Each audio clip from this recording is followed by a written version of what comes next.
Yung ganito kadami yung pa-order namin no last September 20, tapos may announcement pa ng brownout sa araw na yun. Buti na lang gamit namin si Cake Dino app at talaga namang on time namin nagawa yung mga cakes na to. Yung mga sizes nga pala ng cakes na ginamit namin dito ay 9x5, sa middle tier 7x5 at sa top tier ay 5x5. Ito nga pala yung step by step kung paano ko ginawa yung 3-tier cake at kung paano ko siya i-stack. At salamat sa Diyos kasi kahit kailan ay hindi pa naman kami nasisiraan ni Vera ng mga tiered cakes. Talagang napaka-stable niya pagdating sa venue. So, puro mga dense cake na yung mga nilagay kong flavor ng cakes dito. Dalawang moist chocolate. Tapos dun sa top tier, ginawa ko siyang moist ube. Kaya naman medyo dinamihan ko yung paglagay ng mga Zagustro. So, yung mga fillings nga pala ng cake na nilagay ko dito ay chocolate fudge it at Yema fudge it ng Baker's Field. Then dito sa moist ube, gumamit ako ng Yema fudge it. Tapos nag-add lang ako ng ube flavorade kasi naubusan kami ng ube fudge it ni Vera. So, kapag may mga ganitong schedule ng brownout sa lugar namin, nasabihan ko talaga si Vera na mag-bake ng maaga para matapos namin yung mga cakes bago mag-brown out. Kasi alam naman natin lahat kung gaano kahirap gumalaw kapag walang ilaw or kuryente. Buti na lang yung Eleco dito sa amin, nag-a-announce talaga sila ng 1 week before bago mag-schedule ng brown out. Kaya nakakapaghanda kami ni Vera. So ito nga pala yung inspo design na pinasa sa akin ni ma'am. At nag-request nga pala sa akin si ma'am na palitan ko doon ng sage green yung color ng cake. At para ma-achieve yung ganyang color, nag-add lang ako ng sky blue, yellow, at onting black. Medyo maraming food color yung kakailanganin ko dito sa bottom tier. Kaya kung napapansin nyo kanina, ginawa ko muna siyang color white yung base. Then para pahid-pahid na lang dun sa dark color.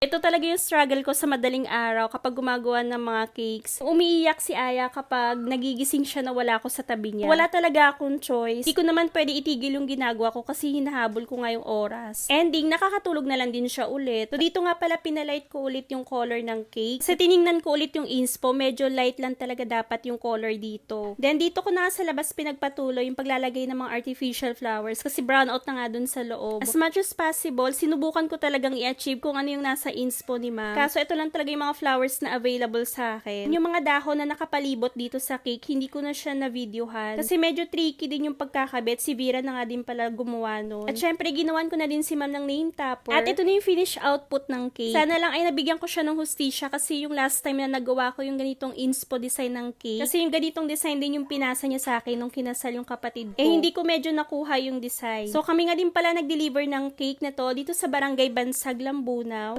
Tapos kung nga gawin yung cake na to ay dineliver namin kagad. Nakakatuwa pa nga kasi alam nyo ba yung souvenir na kinuhaan nila ay isa lang din sa kinuhaan ng kapatid ko. So congratulations and best wishes kay Ma'am Neolene at sa husband niya. Maraming salamat sa palaging pag-order sa amin. So yun lang guys, sana nagustuhan yung cake vlog natin for today. Thank you for watching!